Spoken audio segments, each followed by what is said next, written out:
सम्राट अशोक एक शक्तिशाली राजा थे। उन्होंने प्राचीन भारत में एक विशाल साम्राज्य पर राज किया। अपने शुरुआती दिनों में अशोक अपनी क्रूरता के लिए जाने जाते थे। वो बहुत महत्वाकांक्षी थे और अपने साम्राज्य का विस्तार करना चाहते थे। अशोक एक बहादुर योद्धा थे और उन्होंने अपनी सेनाओं को कई जीत दिलाई। लोग उनकी ताकत और शक्ति से डरते थे। अशोक की महत्वाकांक्षा ने उन्हें कई राज्यों को जीतने के लिए प्रेरित किया। वह कई युद्धों में विजयी हुए, हालांकि इसकी एक कीमत चुकानी पड़ी। इन युद्धों में कई निर्दोष लोगों की जान चली गई। अशोक के शासनकाल का शुरुआती भाग रक्तपात और हिंसा से भरा था। कलिंग युद्ध अशोक के जीवन का एक महत्वपूर्ण मोड़ था। कलिंग एक समृद्ध राज्य था जिसने अशोक के शासन का विरोध किया था। अशोक की सेना ने पूरी ताकत से कलिंग पर हमला कर दिया। कलिंग युद्ध एक क्रूर और खूनी संघर्ष था। इसके परिणाम स्वरूप भारी विनाश हुआ और जान माल का नुकसान हुआ। युद्ध के बाद के दृश्यों ने अशोक को बहुत प्रभावित किया।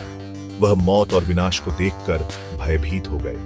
उन्होंने अपनी आंखों से लोगों की पीड़ा देखी। युद्ध के मैदान का नजारा उन्हें पछतावे से भर गया। उन्होंने महसूस किया कि सत्ता के लिए उनकी दौड़ ने बहुत दर्द दिया था। कलिंग युद्ध ने अशोक को बहुत बदल दिया। उन्हें अपने किए पर दुख और पछतावा हुआ। उन्होंने हिंसा छोड़कर शांति की तलाश करने का फैसला किया। इस फैसले ने उन्हें बौद्ध धर्म अपनाने के लिए प्रेरित किया। बौद्ध धर्म ने अहिंसा, करुणा और शांति का प्रचार किया। अशोक इन सिद्धांतों की ओर आकर्षित हुए। उन्होंने अपने साम्राज्य पर दया और धार्मिकता से शासन करने का फैसला किया। अशोक एक धर्मनिष्ठ बौद्ध बन गए। उन्होंने अपना जीवन शांति और प्रेम का संदेश फैलाने के लिए समर्पित कर दिया।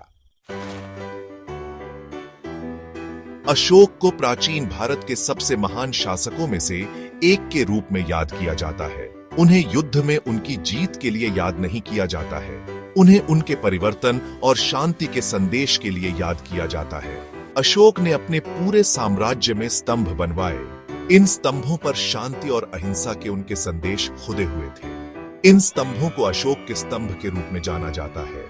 ये आज भी लोगों को प्रेरित करते हैं। अशोक की कहानी हमें सिखाती है कि सबसे क्रूर दिल भी बदल सकते हैं। एक योद्धा से शांतिदूत तक का उनका सफर वाकई प्रेरणादायक है। अशोक का जीवन हमें याद दिलाता है कि शांति और करुणा ही सबसे बड़े गुण हैं।